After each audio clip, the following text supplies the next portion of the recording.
pun pernah gagal dulu buat apa cakap banyak-banyak. Yo, tu dia gila lah. Bapa.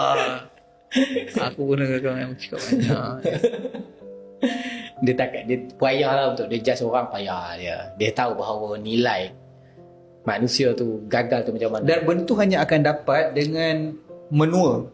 Ya. Dan bila baca buku ni, adakah kita dapat mempercepatkan penuaan dari segi minda tu? No. Tak juga, memang kena tua juga. Kita kena confront realiti tu. Kita kena sakit, kita kena hadap realiti tu. Barulah kita akan rasa okey. Realiti tu apa? Kita gagal lah. Okey, kalau kita tak akan dapat selesaikan masalah tu, then what's the point untuk baca juga buku yang berkenaan Baca pasal selepas benda tu? kita hadap benda tu.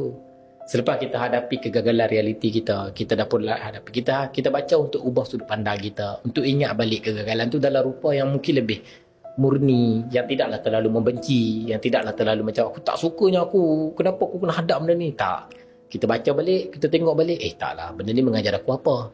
Itu cara kita ubah lah. Tapi tuan setuju kalau saya cakap orang tu dia still tak nak baca sebab dia tak nak ingat juga? Memang ada macam tu lah. Ada orang dalam fasa tu. Sebab tu fasa tu adalah fasa tetap pergi.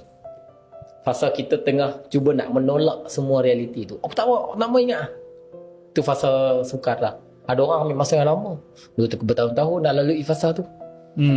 Proses masing-masing berbeza. Tuan rasa macam tu pakai emosi ke? Tuan rasa tuan pakai emosi? Tak. Saya tak. Saya cuma suka sebab saya tahu bahawa semua manusia ada pergelutan emosi tu. Cuma ada orang yang dia tak nak cakap pasal benda tu, ada orang yang dia tak nak acah kuat, ada orang yang dia takut nak bercakap tentang dia.